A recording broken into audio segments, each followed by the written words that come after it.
美国参议员马尔科·鲁比欧在5月7日发布的推文中询问了著名维吾尔记者、诗人和新疆文化杂志的前主编库尔班·马穆提的下落。鲁比欧表示，美国必须责成中国对消除维吾尔人的身份和文化负责。自库尔班·马穆提于2017年底在乌鲁木齐的家中被绑架以来的4年中，中国政府尚未公开他的下落。当局今年承认他被逮捕，但是没有提供进一步消息。鲁比欧发推文说，在中国共产党将他监禁在东突厥散的一个在教育营后，诗人和记者库尔班·马穆提4年多未与他的儿子巴赫拉姆·辛塔什交谈过。我们必须责成北京为铲除维吾尔人的民族和文化身份负责。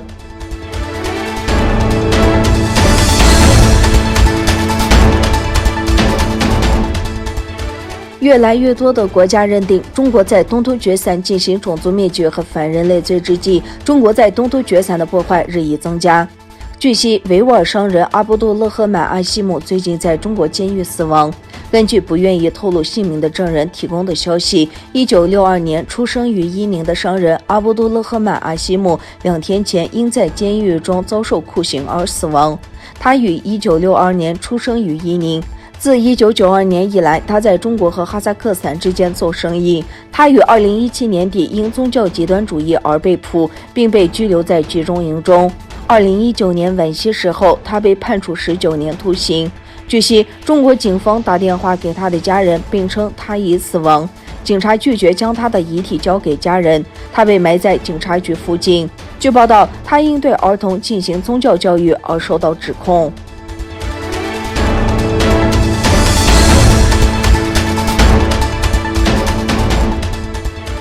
来自德国的欧洲议员马库斯·布海特5月5日对欧洲委员会称，欧盟国家正限制与中国华为公司在发展5G 网络方面的合作，以防止中国的间谍活动。与此同时，他指出，欧盟国家在与华为合作方面没有达成共识。据他介绍，一些欧盟国家不担心华为，另一些国家则不允许华为与这个市场上的对手竞争，以阻止其展开间谍活动。在这样的背景下，该议员向欧盟委员会提出了一系列问题。他还向欧盟委员会提问，打算如何保护那些拒绝接受华为5G 技术的欧盟国家免遭中国制裁。美国指责华为与中国军方和情报机构合作，并可能监视用户，不断说服一些国家在升级到5G 通讯标准时，不要使用华为的基础设施和设备。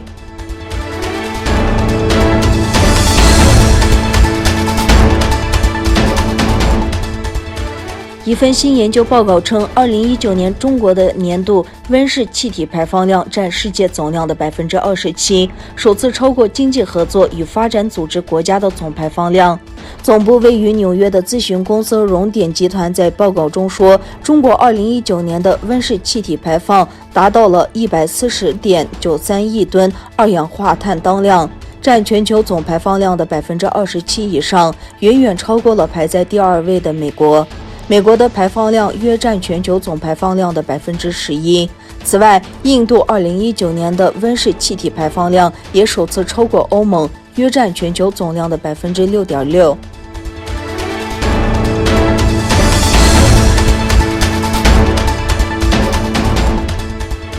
中国4月29日在海南将长征5号 B 运载火箭发射升空，将22吨重的天河核心舱送入轨道。美国军方周三表示，中国上周发射的火箭残骸预计将在本周不受控制地重新进入大气层。对此，中国外交部发言人王文炳周五在例行记者会上表示，火箭未及载入大气层，烧煮销毁，这是国际通行做法。4月29日，长征5号 B-12运载火箭成功将空间站天河核心舱送入预定轨道。中方高度关注火箭未及载入大气层情况。王文炳接着指出，据我了解，该火箭未及已采用了钝化技术处理，绝大部分器件将在载入过程中烧灼销毁，对航空活动及地面造成危害的概率极低。相关主管部门将及时对外通报情况。美国国防部长奥斯汀周四表示，目前尚无计划击落预计将在本周末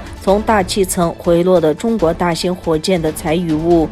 美国已经表示，它已经致力于解决由于空间碎片而造成的拥堵风险，并希望与国际社会合作，促进领导力和负责任的太空行为。